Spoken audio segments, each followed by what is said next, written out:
오늘날 우리는 언제든지 말씀을 읽을 수 있고 들을 수 있는 시대에 살고 있습니다.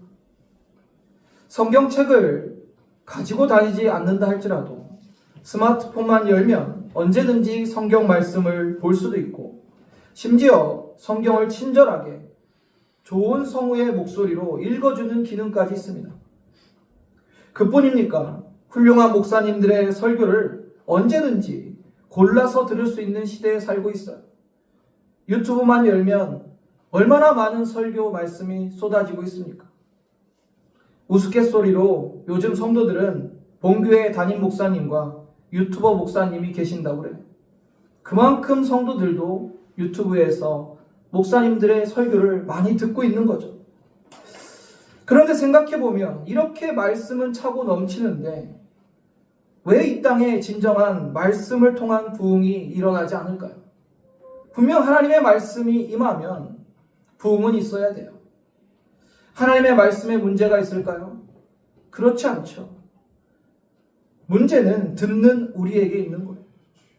말씀을 들었다고 끝나는 것이 아니라, 좋은 말씀이네 하고 넘어가는 것이 아니라 준행해야 그 말씀이 여러분의 삶에 능력이 되고 하나님의 역사가 일어나게 되는 것입니다. 오늘 본문에는 하나님의 말씀을 준행한 한 사람, 요시야 왕이 등장합니다. 이 요시야 왕은 참 신앙을 지키기 쉽지 않은 환경에서 태어났죠. 그리고 자라났어요. 이미 유다 땅은 사실 치유가 불가능할 정도로 우상 숭배에 빠져 있었고, 가끔 선한 왕들이 등장하기도 했지만 대부분은 우상을 섬기고 하나님을 대적하고 죄악에 빠져 사는 왕들과 백성들이 그 역사를 이어오고 있었어요. 요시야 왕도 그랬어요. 아버지 아몬 왕은 우상을 철저히 숭배한 왕이었고, 신하가 일으킨 반역으로 24세에 궁중에서 죽게 됩니다. 그리고 요시야 나이 겨우 8살에 유다의 왕으로 등극해요. 여러분, 자신의 아버지가 아주 젊은 나이에 죽게 되고, 그리고 자신은 고작 8살에 왕이 되었어요. 어린 나이에 얼마나 감당하기 힘든 인생의 무게였겠습니까? 그러나 요시야는 모든 어려운 환경을 극복하고 훌륭한 왕으로 세워져 갑니다. 요시야는 역대기에서 다윗의 길로 행한 3명의 왕 중에 한 명이었어요. 역대하 34장 2절을 보면 요시야에 대해서 이렇게 평가하고 있습니다. 여호와 보시기에 정직하게 행하여 그의 조상 다윗의 길로 걸으며 좌우로 치우치지 아니하고. 이게 요시야 왕이었어요. 그의 중심에 하나님이 있었습니다. 그의 인생의 초점은 늘 하나님께 있었어요. 그는 왕이 되었지만 백성들이 자신을 지지하거나 하지 않거나 별로 개의치 않았어요.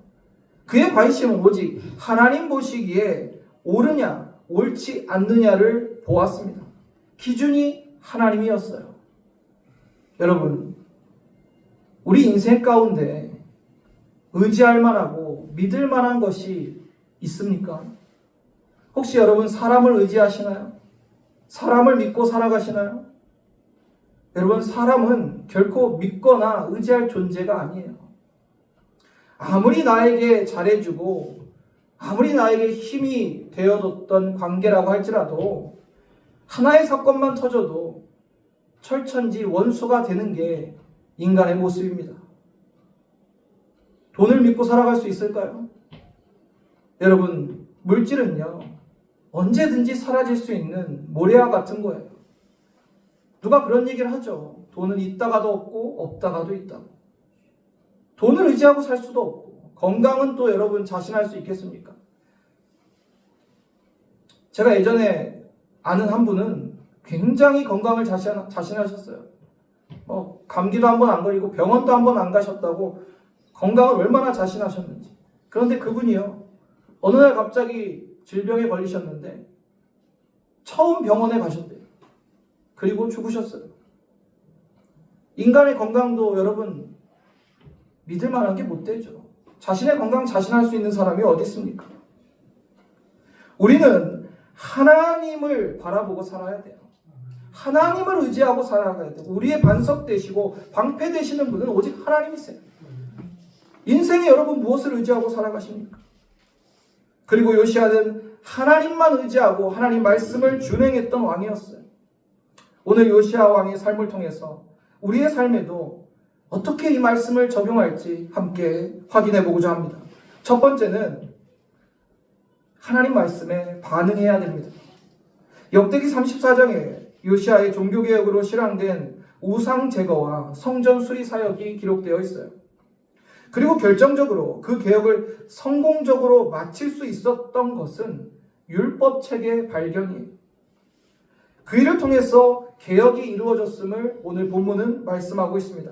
본문 14절, 15절을 보면 무리가 여호와의 전에 헌금한 돈을 꺼낼 때 제사장 힐기야가 모세가 전한 여호와의 율법책을 발견하고 힐기야가 서기관 사반에게 말하여 이르되 내가 여호와의 전에서 율법책을 발견하였노라 하고 힐기야가 그 책을 사반에게 주매.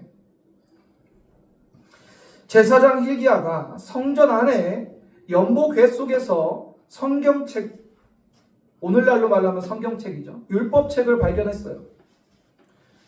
율법책의 내용이 무엇인지 정확히 기록되어 있지는 않아요. 학자들은 그 기록된 내용이 신명기로 추정을 합니다. 중요한 것은 유다 땅에서 잊혀졌던 모세가 전한 여호와의 율법책이 발견된 것입니다. 그 당시에 율법책을 그렇게 소중하게 여기고 가치 있게 여긴 사람들이 거의 없었어요. 이미 다 우상에 빠져 있고 하나님 떠나 있던 그들, 그냥 어거지로 종교 생활 흉내만 내고 있던 그들에게 뭐 그리 율법책의 발견이 대단했겠습니까? 여러분, 만약에 돼지에게 금괴를 주면 돼지가 그 값어치를 알고 소중히 여길까요? 전혀 아닐 것입니다. 돼지에게는 그저 먹을 것만 관심이 있고 먹을 것을 줘야 그걸 귀하게 여길 거예요. 좋아할 겁니다. 금괴를 준들 돼지가 그 금괴의 가치를 알아보긴 하겠습니까? 어떤 것의 가치는 그 가치를 알아주고 반응하는 사람이 있을 때 빛나게 되는 거예요. 여러분, 세상에 이런 일이라는 프로그램 아시죠? 거기서 한번 이런 사람을 취재를 했는데 아주 오래전에 한 수십 년 전 장난감을 이렇게 수집하는 분이었어요. 근데 그 수집한 장난감들을 보니까 제가 초등학교 때, 제가 유치원 다닐 때 문구점 가면, 왕구점 가면 있던 장난감들, 1,000원짜리, 2,000원짜리 장난감. 지금은 뭐 그런 장난감 찾아볼 수도 없는 거. 그거를 다 모아놨더라고요. 그런데 놀라운 것은요, 그 1,000원짜리 장난감이 지금 얼마 하는 줄 아십니까? 100만 원이 넘는 것들도 있대요. 그 당시에 1,000원짜리였는데. 왜냐하면 지금은 구할 수가 없는 거니까. 그 수집감만 가지고 있는 거니까 이 가치가 계속 오르는 거예요. 그리고 그것을 가치를 알아보고 반응하는 사람들에 의해서 가격이 책정이 되는 겁니다. 이처럼 하나님의 말씀도 그 말씀에 어떻게 반응하느냐에 따라서 여러분에게 하나님 말씀의 가치가 달라지는 거예요. 성경책이 아무리 내 옆에 있어도 이 말씀의 가치를 여러분이 스스로 깎아내리거나 가치를 알아보지 못한다면 그 말씀이 여러분에게 귀한 말씀이 되겠습니까? 그 말씀이 여러분의 생명의 말씀이 되겠어요? 유다 백성들은 우상 숭배에 찌들어 있고 하나님의 말씀의 가치는 이미 땅에 떨어져 있었어요. 그저 예전에 우리 조상 모세가 하나님께로 받은 말씀 뭐 있었더더라, 그 율법책이 있다더라, 그냥 그 정도로 넘어갔어요. 그러나 오늘 본문에서 그 하나님의 말씀에 극적으로 반응한 사람이 바로 요시아예요. 서기관 사반은 자신에게 전해진 율법책을 가지고 왕께 나아갑니다. 율법책을 발견했다는 보고를 제일 먼저 드린 게 아니에요. 그는 그의 보고의 핵심은 무엇이었냐면 성전 보수 진행 상황이에요. 왕이시여, 성전이 이렇게 잘 보수가 되고 있습니다. 그렇게 지금 진행되고 있습니다. 이 보고가 핵심이었어요. 그리고 보고를 다 마친 후에 마지막에 율법책이 발견됐습니다라고 이렇게 왕에게 보고합니다. 사반에게는 율법책 발견이 그리 대단한 보고사항이 아니었어요. 그저 그냥 곁들여서 율법책도 발견됐습니다, 왕이시여 라고 보고했어요. 그리고 사반이 그 내용은 이렇습니다 하고 율법책을 딱 읽어 내려가자 요시야가 어떻게 반응합니까? 같이 읽어볼까요? 왕이 율법의 말씀을 듣자 곧 자기 옷을 찢더라. 여러분, 하나님의 말씀을 들을 때 여러분 마음을 찢으면서 통회하고 눈물을 흘리며 그 말씀을 받고 계십니까?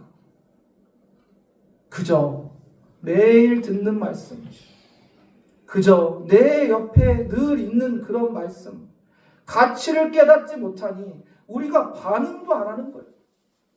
하나님의 말씀이 나한테 떨어져도 아무것도 찢지 않아요. 내 마음도 찢지 않고 내 인생에 잘못된 것도 찢어내지 않고 그저 그렇게 살아가고 있는 거예요. 그러나 요시야는 옷을 찢으며 통탄하면서 반응합니다. 드디어 여호와의 말씀을 찾았구나. 율법책을 우리가 발견했다. 사랑하는 성도님들, 하나님의 말씀은 어제나 오늘이나 영원토록 변함없는 생명이요 진리입니다. 그 말씀에 능력이 있고 그 말씀에 구원이 있고 그 말씀에 권세가 있습니다. 마음이 굳어져서 진리의 말씀을 하나님이 내 심령 가운데 비추는데도 가만히 서 있는 우리의 모습을 보세요. 하나님의 말씀의 그 놀라운 가치를 알아보지도 못하고 반응하지도 않는 내 모습을 보세요. 그러나 요시야는 어땠습니까? 바로 반응했잖아요. 옷을 찢으며 통탄하고 하나님 말씀 앞에 무릎 꿇고 엎드려요. 믿음으로 반응한 겁니다. 사랑하는 성도님들, 하나님 말씀 앞에서 두려워 떨며 나의 생명조차 주님을 위해 드리겠습니다라고 반응할 수 있는 저와 여러분 되기를 주님의 이름으로 축원합니다. 두 번째는 말씀에 준행했습니다. 준행의 사전적 의미는 명령을 그대로 쫓아서 행함이에요. 요시야는 하나님 말씀을 듣자 옷을 찢고 회개했습니다. 그리고 그 말씀을 쫓아서 준행합니다. 본문 21절을 보면 너희는 가서 나와 및 이스라엘과 유다의 남은 자들 위하여 이 발견한 책의 말씀에 대하여 여호와께 물으라. 우리 조상들이 여호와의 말씀을 지키지 아니하고 이 책에 기록된 모든 것을 준행하지 아니하였으므로 여호와께서 우리에게 쏟으신 진노가 크도다 하니라. 하나님의 말씀이 임하자 이 유다 땅이 얼마나 하나님 앞에 끔찍한 죄악을 저질렀는지, 그리고 그 악한 행위에 대해서 필연적으로 심판이 있을 것을 깨닫게 됩니다. 먼저 요시야는 유다가 오랫동안 하나님을 떠나 있었고 그 결과로 재앙이 온 나라에 임했으며 온 나라가 피폐해졌음을 말씀을 통해 증명되었다고 말합니다. 그리고 그 이유를 한마디로 말씀을 준행하지 않았다라고 선포하고 있어요. 교회가 그 빛이 약해지고 교회에 역사하는 하나님의 능력과 권세가 약화되는 것은 교회에 우리 성도들이 말씀을 준행하지 않았기 때문입니다.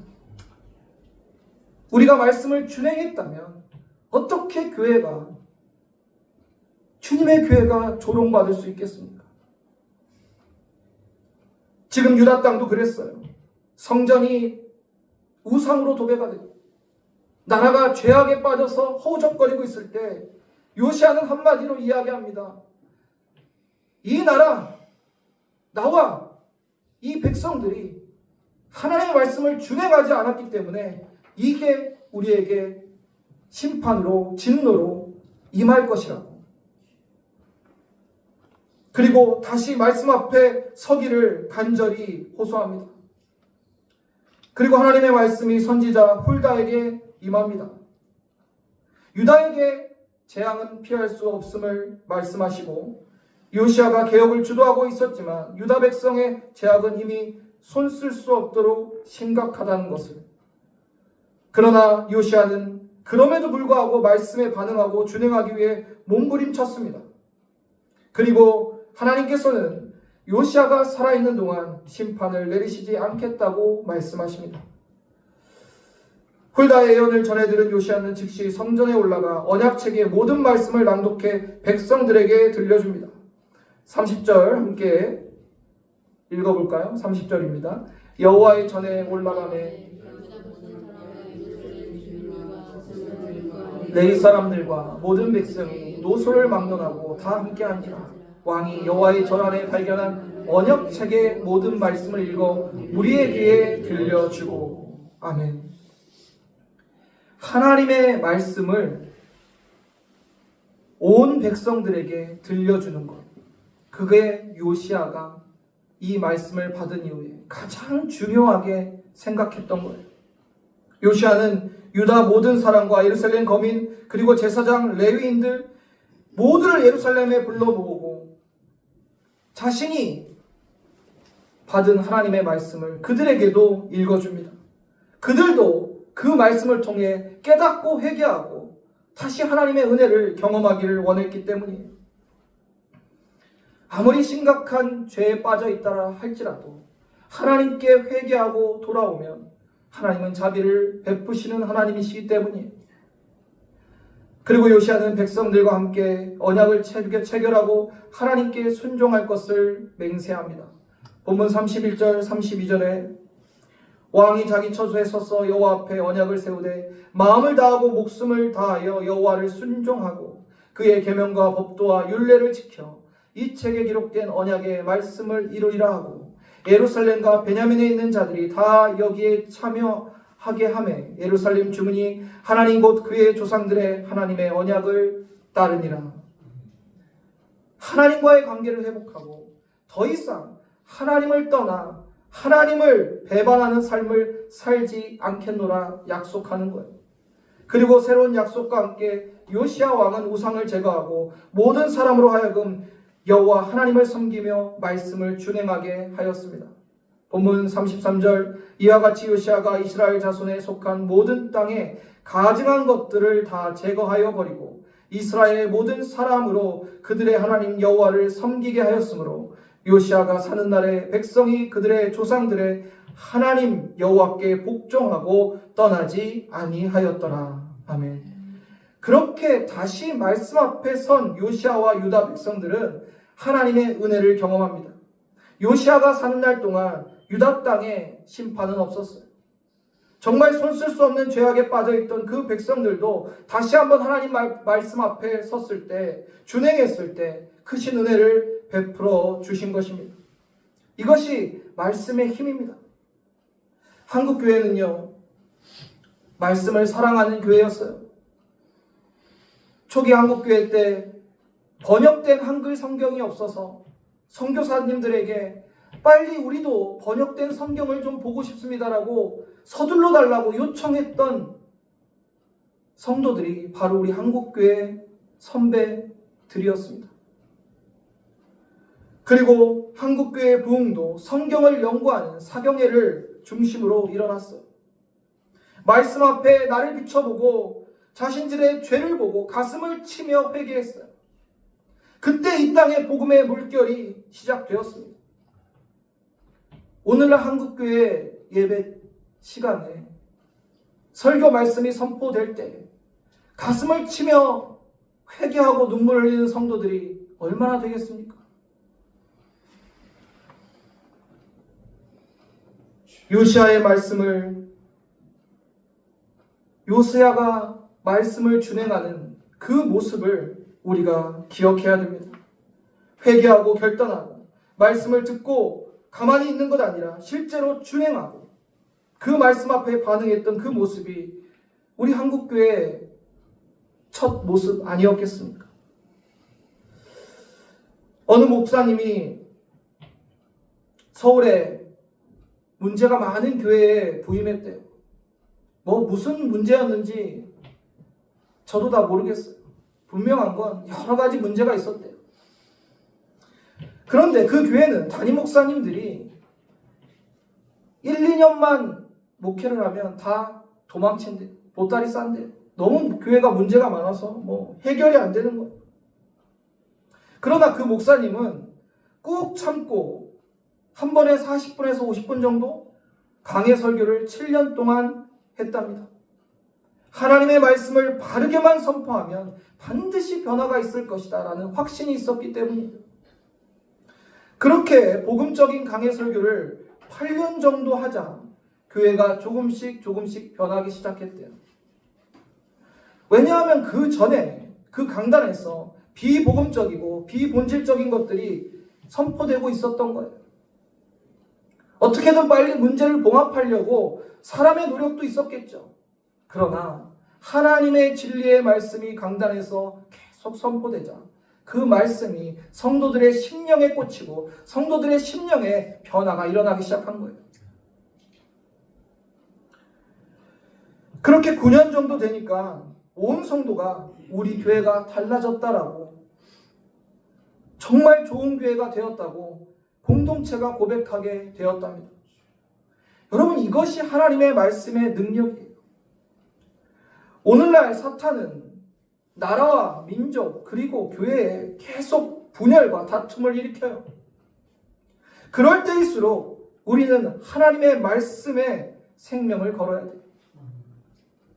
목회자는 더욱 진리의 말씀만을 선포하기에 집중해야 되고, 성도들은 그 말씀을 사모해야 됩니다. 그리고 함께 반응하고 준행해야 돼요. 그러할 때 악한 세력은 떠나가고 주님의 교회가 진리의 기둥과 터가 되어 세상을 이길 것입니다. 여러분, 영적으로 잠드시면 안 됩니다. 하나님의 말씀을 듣고만 행하지 않는 자가 되어서는 안 됩니다. 요시아처럼 말씀 앞에 가슴을 치며 나의 삶을 변화시키는 저와 여러분 되기를 소망합니다. 요시아 왕은 다윗의 길을 행했던 성군이었죠. 하나님 앞에 평생 의롭게 살았어요. 그는 하나님 중심, 성전 중심, 말씀 중심으로 살았어요. 우리도 그렇게 살아야 됩니다. 교회에 재산이 많이 있어야 되는 것 아닙니다. 사람이 많아야 되는 것도 아니에요. 하나님의 말씀이 있어야 됩니다. 믿음의 사람들의 형통의 비결은 하나님의 말씀을 준행하는 거예요. 그것이 하나님의 뜻입니다.